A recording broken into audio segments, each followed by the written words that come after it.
Salut mes amis. La dernière fois on est arrêté jusque ces formules. On va maintenant continuer à faire notre intégrale. Je vais recommencer le dessin de figue.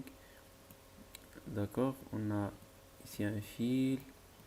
On a dit que nous avons ici un point M, que l'on va calculer le champ électrique. Ici on a dit que ici il y a un élément de champ D2. D'accord, je vais réécrire les formules que nous avons trouvées. Nous avons trouvé que D2 égale, excusez-moi sur l'écriture, DE est égal, on a dit que DE est égal à lambda sur 4 pi epsilon 0 fois dz fois dz, tout ça, Pm vecteur, excusez-moi sur l'écriture, Pm sur Pm à la puissance 3, module à la puissance 3. On a exprimé chaque terme, on a exprimé le Pm, on a dit que le Pm vecteur, il va être égal moins Z suivant EZ, la relation de Charles, excusez-moi sur cette écriture,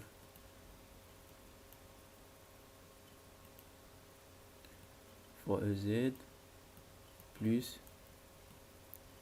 R fois ER. D'accord, on a dit que PM module, le PM module à la puissance 3 est égal à R à la puissance 3 sur cosinus θ à la puissance 3. D'accord, et quoi encore, et le dz, on a dit que le dz il est égal à R sur cosinus θ carré fois le dθ. D'accord, voilà, c'est tout. Et maintenant on va remplacer dans ce dE pour qu'à la fin on va avoir justement un seul variable, le θ, et on va intégrer selon θ. D'accord, alors on va réécrire ici notre formule, le dE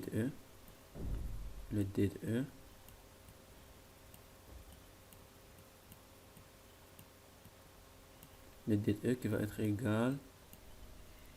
égal à lambda, c'est une constante lambda sur 4 pi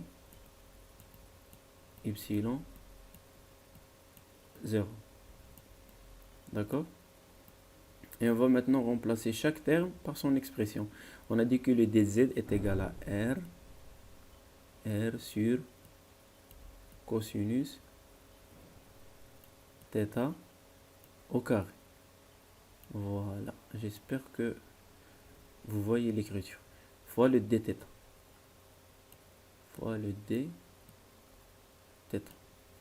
on va remplacer le Pm à la puissance 3, on a dit qu'il est égal à R à la puissance 3 sur cosinus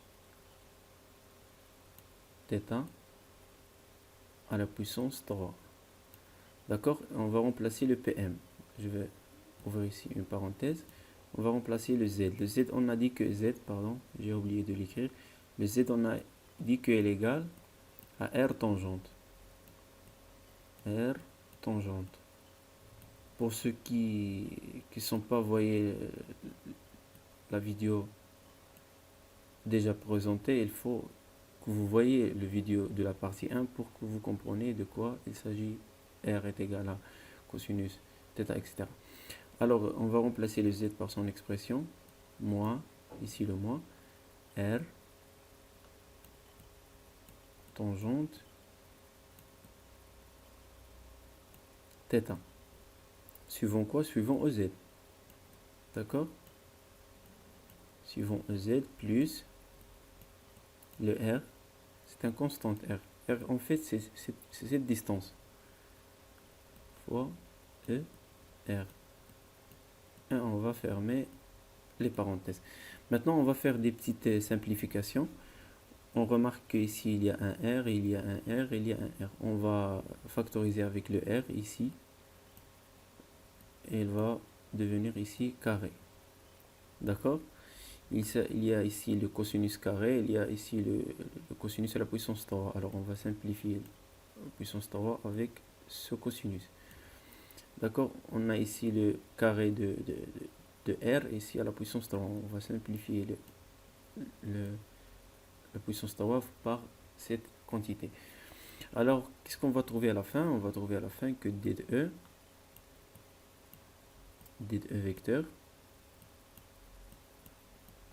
vecteur, il va être égal, voilà, lambda, le cosinus, il va devenir en haut. Alors, on va faire lambda, 4 le pi epsilon 0, c'est une constante, 4 le pi epsilon 0. Alors, le R, elle va rester à sa place, R, et le cosinus, il va devenir en haut, cosinus θ.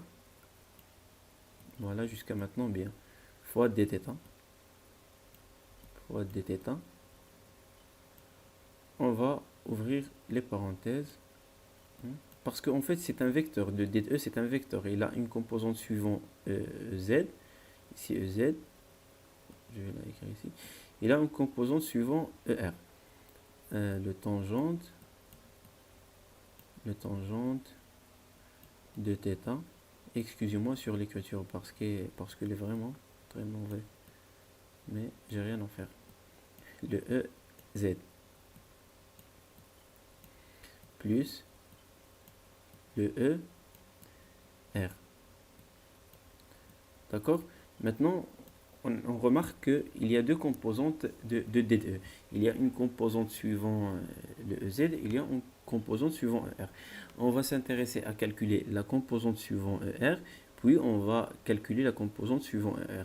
À la fin, le E il va être égal à la somme des parties.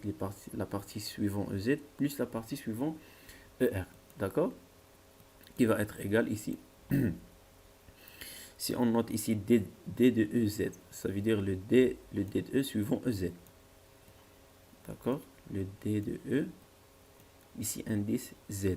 Ça veut dire que la partie suivant EZ, il va être égal cette quantité fois le tangente. Le tangente, c'est le sinus sur le cosinus. Alors le cosinus, il va se simplifier. Et on va trouver à la fin le lambda sur 4 pi epsilon 0, 4 pi epsilon 0 fois R. On va multiplier le tangente fois le cosinus. Et on sait que le tangente, c'est le sinus sur le cosinus. Alors, il va se simplifier le cosinus et on va trouver ici un sinus. Un sinus, pardon, excusez-moi. Un sinus de θ fois le dθ, bien sûr. Et ça, suivant EZ. Oh merde, quelle écriture.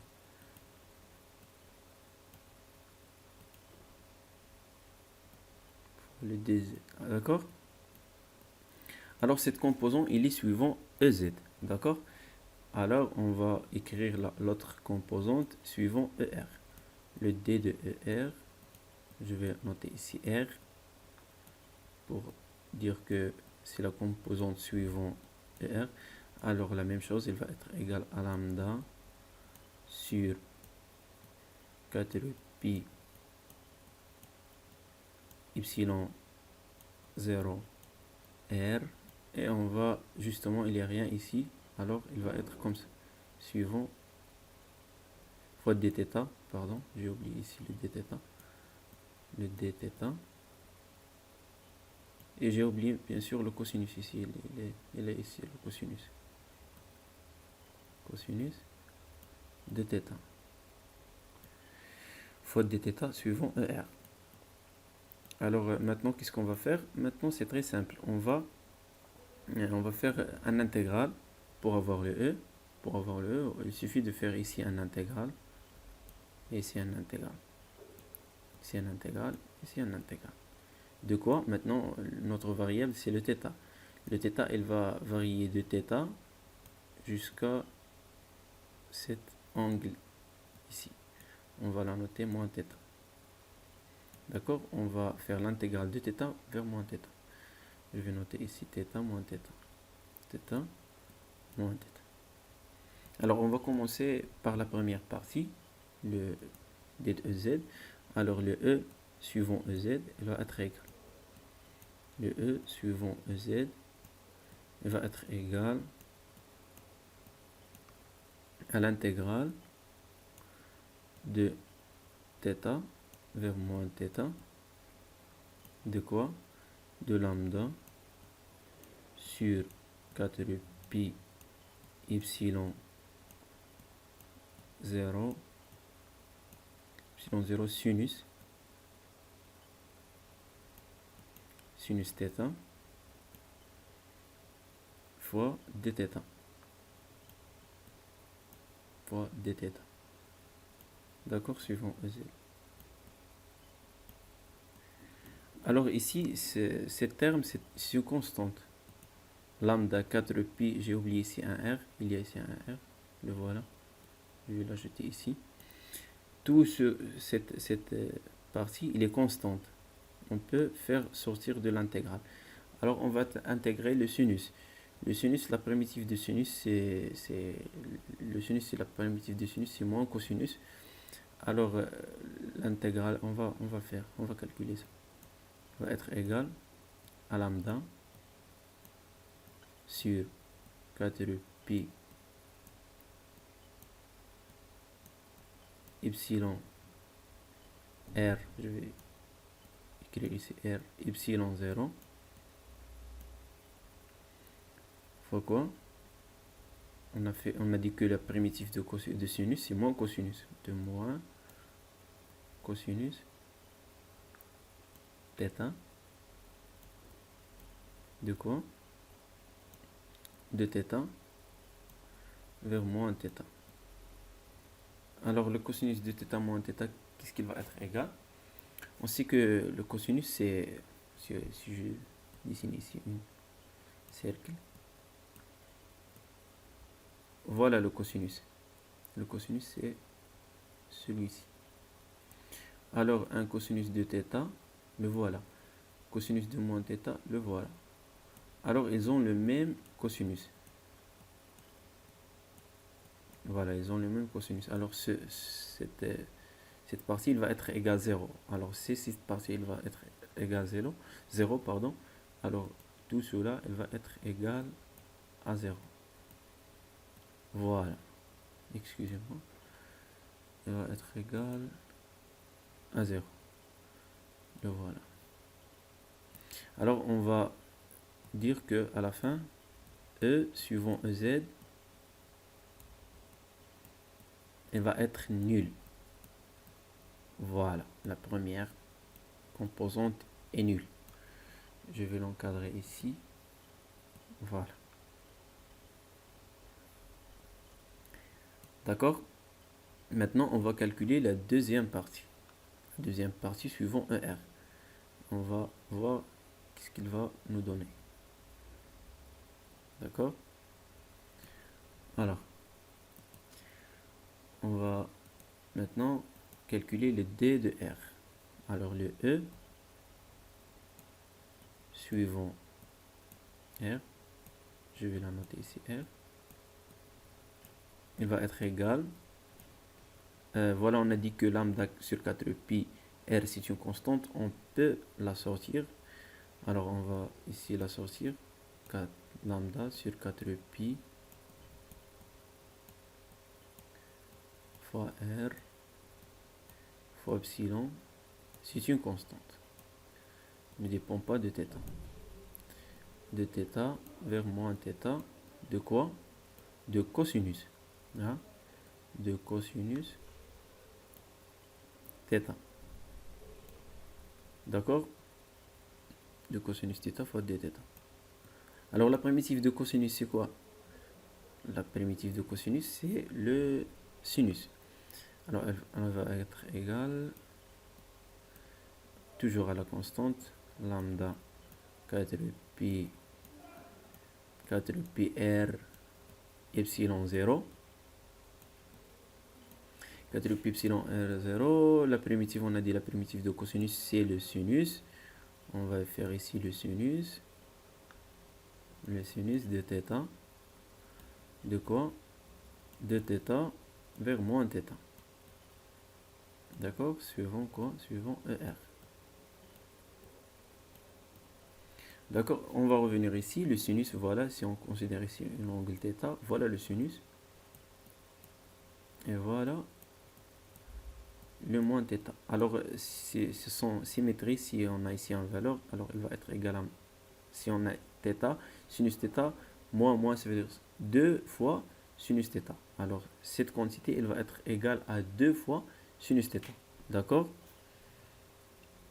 C'est justement des calculs. Hein? Parce que ici, le moins θ, le θ, voilà. Et le moins avec le moins, ça va revenir le plus. Alors, on va avoir ici 2 lambda sinus θ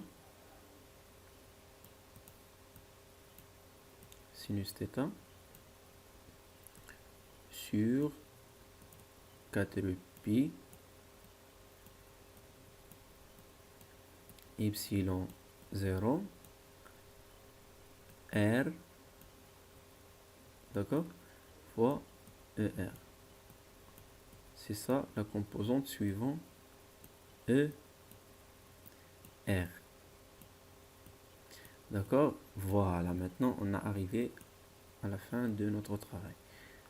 Voilà. Et on a dit que la composante totale elle va être égale à la somme. On a ici le E suivant Z est nul.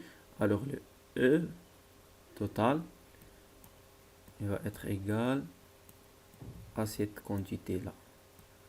Égal à 2 lambda. On peut faire ce calcul si on raisonne avec la symétrie, mais c'est mieux de faire comme ça pour savoir de quoi les choses il s'agit. De quoi il s'agit. Pourquoi on a suivant ER. Le sinus θ. Suivant quoi? Suivant ER. Et voilà notre travail. Alors, le champ créé par ce fil, il va être égal à cette quantité. Il va être porté par le ER. Alors, voilà la représentation de E total créé par un fil. Voilà. Il va être égal à E suivant ER. Et maintenant, pardon, si on veut calculer le champ créé par un fil infini, ça veut dire quoi infini? Ça veut dire le θ, elle va être égale, elle va tendre vers quoi? Vers P sur 2. Alors, il suffit justement de faire ici le sinus de P sur 2. Sinus P sur 2 va être égal à 1. Alors, si on s'intéresse justement entre parenthèses ici, le champ créé par un fil infini, il va être égal, je vais écrire ici, il va être égal à E. Justement, on va faire la limite de ce sinus θ lorsque θ va tendre vers P sur 2. Alors, si sinus θ tend vers P sur 2, cette quantité va être égale à 1. Et on va voir à la fin 2 lambda sur 4 pi epsilon 4 pi epsilon 0 R. Et voilà le champ créé par un fil infini. J'espère que vous avez compris quelque chose. Si vous avez des questions, n'hésitez pas de les poser et merci pour votre attention. À bientôt.